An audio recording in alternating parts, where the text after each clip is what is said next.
La ilaha illallah Muhammadun Rasulullah alaihi salatullah wa alihi wal ahibba. La ilaha illallah. Dianggapnya hidup ngalir aja gitu. Hidup ngalir itu bagus, Pak, kalau kaitannya dengan qanaah, merasa cukup dengan pemberian Allah. Tapi kalau bicara himmah, cita-cita, kita jangan ngalir, Pak, harus direncanakan. Kita ini sudah melalui banyak bahasanya lost generation, Pak. Kita mau bandingkan ya. Contoh nih. Era tabi'in, era tabi'ut tabi'in itu era keemasan di dalam pendidikan. Kita ambil contoh, ada seorang ulama namanya Sahal bin Abdillah At-Tustari. Beliau umur 9 tahun itu sudah jadi mufti. 9 tahun sudah diperbolehkan berfatwa. Dan beliau katakan, dulu di masa kami, anak-anak saya dengan teman-teman sebaya di umur 3 tahun itu biasa setiap malam sholat tahajud, setelah tahajud mudzakarah dengan ulama. Umur berapa, Pak? 3 tahun. Coba anak cucung bapak umur 3 tahun sudah dibiasakan apa? Lah mau bangunin subuh aja ragu-ragu, kasihan masih 3 tahun. Ya makanya wajar kalau kita sudah lama sekali di Indonesia tidak ada yang benar-benar jadi ulama besar, karena ketinggalan kurikulum pendidikan kita ketinggalan. Kalau di zaman dulu kenapa banyak ulama-ulama, ya masih umur 3 tahun 5 tahun mereka sudah diarahkan dengan arah yang jelas. Allahu Akbar. Itu yang nangkap orang Yahudi, Pak. Orang Yahudi itu kalau sudah umur 5 tahun udah jelas anaknya bakal jadi apa. Dibuat mereka, didesain. Cuman kan karena mereka nggak beriman kan, akhirnya nggak dapat keberkahan. Coba kalau itu orang beriman, dapat keberkahan. Jadi Nabi itu dipersiapkan untuk jadi seorang Nabi, bahkan umur 4-5 tahun dibelah dadanya sebagai persiapan untuk jadi Nabi akhir zaman. Bapak-bapak dan saudara sekalian yang dirahmati Allah Subhanahu wa taala. Dalam kisah yang menarik ini hikmah dan pelajarannya sudah saya selipkan di pembahasan kita. Ada yang menarik. Jadi peristiwa pembelahan dada ini Allah jadikan itu menjadi sebuah gara-gara lagi bagaimana Allah menjadikan Nabi kembali ke pangkuan ibundanya. Halimah yang selama ini dalam zona nyaman, betapa berkahnya dia hidup karena ada Nabi di rumahnya. Mau ndak mau setelah peristiwa pembelahan dada itu, malam itu juga dia dan Al-Haris segera membawa Nabi pulang ke kota Mekah. Bukan karena tidak mau mengambil resiko, bukan. Halimah dan Al-Haris tahu ini bukan anak biasa. Halimah dan Al-Haris tahu ini adalah anaknya pembesar Quraisy yang punya banyak kaum yang melindunginya. Justru karena takut nggak amanah. Sementara mereka manusia biasa, sedangkan kaum Bani Sa'ad bin Bakar hanyalah kaum yang bertani, berternak. Jadi kalau seandainya nyawa Nabi Muhammad terancam, mereka nggak bisa nolong. Akhirnya malam itu juga demi keselamatan Nabi, akhirnya mereka memulangkan Nabi Shallallahu Alaihi Wasallam. Halimah As-Sa'diyah ketakutan dan mengembalikan Rasulullah SAW. Sampai di Mekah, muka mereka masih pucat pasi tuh Halimah dan Al-Haris. Lalu Ibunda Aminah menerima mereka. Mereka cerita dengan betapa cemasnya peristiwa pembelahan dada itu. Lalu Ibunda Nabi berkata, inni ra'aitu hina kharaja minni nuran adha'at minhu kusurus Syam.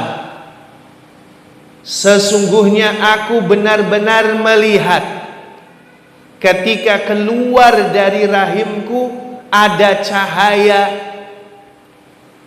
yang berkeluar dari diriku yang ada padanya adha'at minhu kusurus Syam, yang menyinari, menerangi istana kerajaan Syam. Jadi ini juga luar biasa ya. Ibunda Aminah sebagai ibunya seorang nabi, itu kan dalam kisahnya sering didatangi seluruh nabi-nabi sebelum Nabi Muhammad SAW. Dan itu dipastikan namanya juga Muhammad. Ditambah ketika Nabi lahir, keluar dari rahimnya Ibunda Aminah itu, yaitu ada cahaya, yang cahaya ini menerangi istana kerajaan Syam. Ini sebuah visi, Pak. Cita-cita. Visi dan doa. Ibunda Aminah seolah-olah berkata, saya tidak khawatir karena anak ini akan menjadi anak yang sukses, anak yang cemerlang, yang dia cahayanya bisa menguasai negara Persia. Istana kerajaan Syam itu Persia. Dan ternyata terbukti kan, bagaimana Islam yang dibawa oleh Nabi, bahkan semenjak kekhilafan Umar, Persia runtuh total di bawah Islam. Ini visi Bapak Ibu. Makanya bagi orang tua, ayah dan kakek harus punya visi untuk anak cucunya. Jangan ngalir tok. Doain terus, harus punya cita-cita terus. Anak saya jadi ulama, anak saya pejuang, anak saya begini-begini. Itu nanti menjadi semacam blueprintnya, istilahnya cetakannya. Sehingga kita berupaya menanamkan visi ini kepada anak-anak kita. Dan itu metode, cara mendidik. Cara mendidik itu adalah anak-anak harus paham harapan cita-cita bapaknya kepada dia. Harus paham, Pak. Jangan enggak.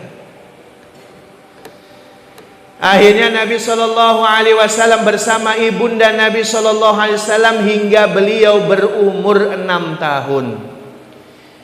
Ketika Nabi berumur 6 tahun, ibunya mengajak ziarah ke makam ayahnya, yaitu Abdullah. Makamnya ada di Madinah. Dan mengunjungi paman-paman dari Bani Adi bin Najjar di Madinah. Kalau sekarang sudah masuk komplek Masjid Nabawi. Bahkan Rasulullah pernah menceritakan bahwa beliau pernah bermain-main di atap bangunan rumah Bani Adi bin Najjar, karena mayoritas petani, Pak. Jadi konstruksi bangunannya itu atapnya cor-coran, ada rooftopnya untuk jemur kurma, pelepah kurma dan seterusnya.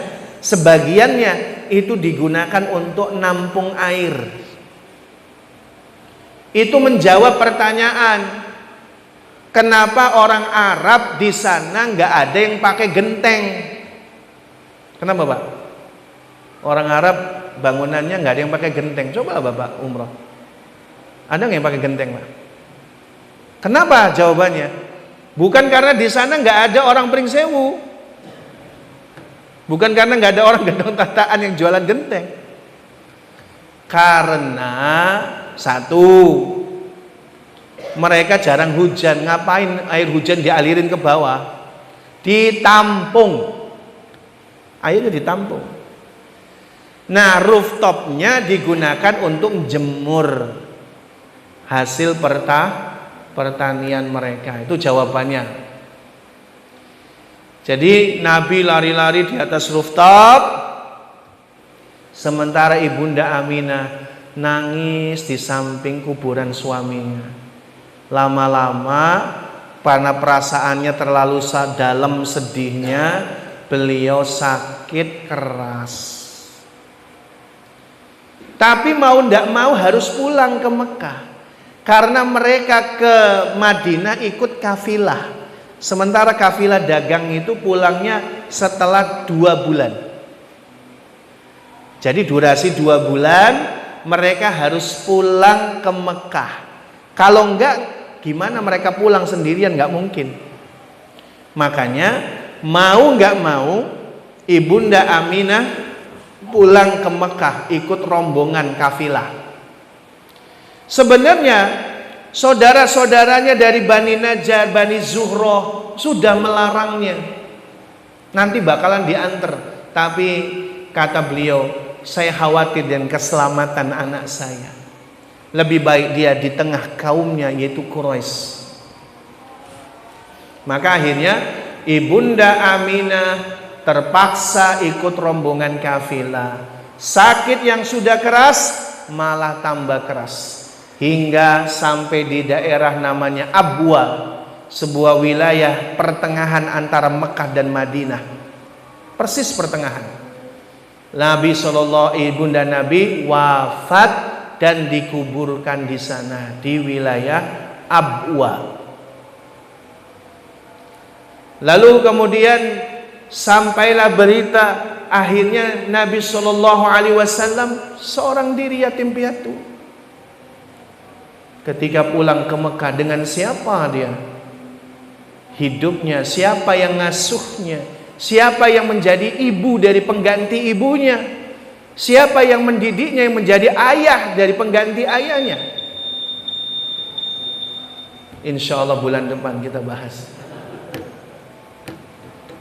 Dan ada fakta menarik, bagaimana Allah menjadikan Nabi sudah punya irhas, tanda-tanda kenabian yang memang diberikan kepada Nabi sebelum Nabi diutus.